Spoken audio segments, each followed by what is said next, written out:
ਢਿੱਲੋਂ ਸਾਡੇ ਨਾਲ ਜੁੜੇ ਨੇ ਕਾਂਗਰਸ ਪਾਰਟੀ ਦੇ ਯੂਥ ਆਗੂ। ਢਿੱਲੋਂ ਸਾਹਿਬ, ਕਿਸ ਤਰੀਕੇ ਨਾਲ ਦੇਖਦੇ ਹੋ?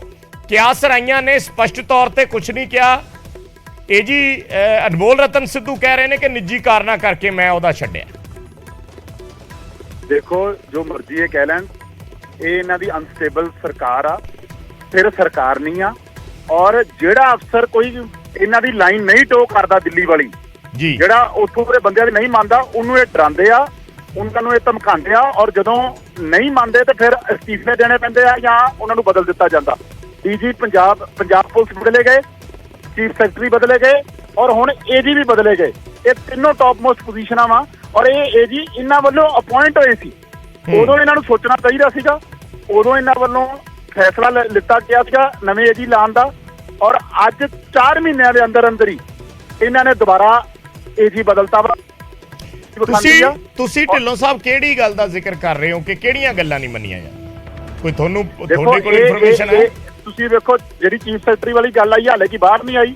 ਚੀਫ ਸੈਕਟਰੀ ਦੇ ਉੱਤੇ ਵੀ ਬੜਾ ਪ੍ਰੈਸ਼ਰ ਸੀਗਾ ਚੀਫ ਸੈਕਟਰੀ ਬਦਲਣ ਦਾ, ਅੱਜ ਤੱਕ ਨਹੀਂ ਪਤਾ ਚੱਲਿਆ ਵੀ ਕਿਉਂ ਬਦਲਿਆ ਗਿਆ। ਡੀਜੀ ਪੰਜਾਬ ਪੁਲਿਸ ਨੂੰ ਛੁੱਟੀ ਤੇ ਭੇਜ ਦਿੱਤਾ ਗਿਆ, ਇੰਟਰਮ ਡੀਜੀਪੀ ਲਾਇਆ ਗਿਆ। ਉਹਦੇ ਬਾਰੇ ਵੀ ਇਹੀ ਗੱਲਾਂ ਸਾਹਮਣੇ ਆ ਰਹੀਆਂ ਸੀ। ਗੱਲਾਂ ਇਹ ਆ ਵੀ ਇਹ ਗਲਤ ਕੰਮ ਕਰਾਉਂਦੇ ਅਫਸਰਾਂ ਤੋਂ।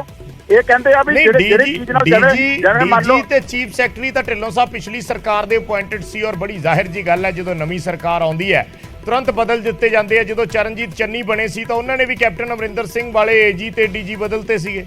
ਨਹੀਂ ਤੇ ਬਿਲਕੁਲ ਨਹੀਂ ਬਦਲੇ ਸੀ, ਉਹਨਾਂ ਨੇ ਡੀਜੀ ਸੁਰੇਸ਼ ਅਰੋੜਾ ਕੰਟੀਨਿਊ ਕਰਾਏ ਸੀ।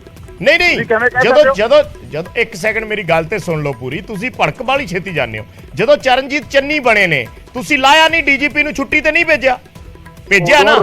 ਉਦੋਂ ਰੌਲਾ ਅਫਸਰਾਂ ਦਾ ਸੀ। ਤੁਸੀਂ ਚੀਫ ਸੈਕਟਰੀ ਬਦਲਿਆ ਨਾ?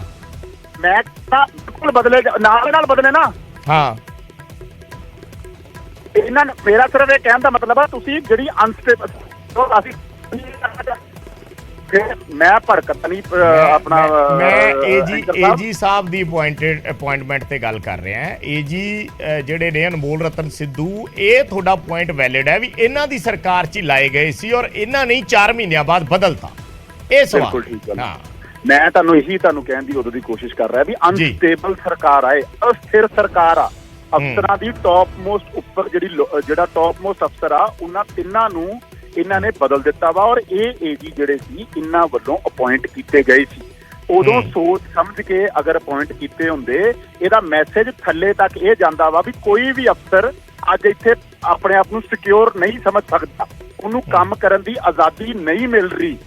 ਅੱਜ ਹਰ ਅਫਸਰ ਅੰਡਰ ਪ੍ਰੈਸ਼ਰ ਆ, ਭਾਵੇਂ ਉਹ ਵਿਜੀਲੈਂਸ ਦੇ ਅਫਸਰ ਹੋਣ, ਭਾਵੇਂ ਉਹ ਪੁਲਿਸ ਦੇ ਅਫਸਰ ਹੋਣ, ਭਾਵੇਂ ਉਹ ਤੁਸੀਂ ਵੇਖੋ ਕਿਸ ਤਰੀਕੇ ਨਾਲ ਏਡੀਸੀਆਂ ਨੂੰ ਧਮਕਾਇਆ ਜਾ ਰਿਹਾ, ਜਿਹੜਾ ਕੈਮਰੇ 'ਚ ਰਿਕਾਰਡ ਹੋ ਜਾਂਦਾ। ਅੱਜ ਕੱਲ ਦੀ ਦ੍ਰਿਸ਼ਟੀ ਹੋ ਜਾਂਦੀ ਹੈ, ਜਿਸ ਤਰੀਕੇ ਦੀ ਬਹਿ ਤਰੀਕੇ ਦੀ ਹੋਈ ਅੱਜ ਇਹੀ ਡਿਨਾਈ ਕਰ ਰਿਹਾ ਹੈ। ਭਾਵੇਂ ਹਰ ਅਫਸਰ ਅੰਡਰ ਪ੍ਰੈਸ਼ਰ ਆ। ਇਹ ਸਰਕਾਰ ਦੇ ਵਿੱਚ ਆ ਜ਼ਰੂਰ ਗਏ ਆ, ਲੇਕਿਨ ਇਹਨਾਂ ਨੂੰ ਸਰਕਾਰ ਚਲਾਣੀ ਨਹੀਂ ਆ ਰਹੀ।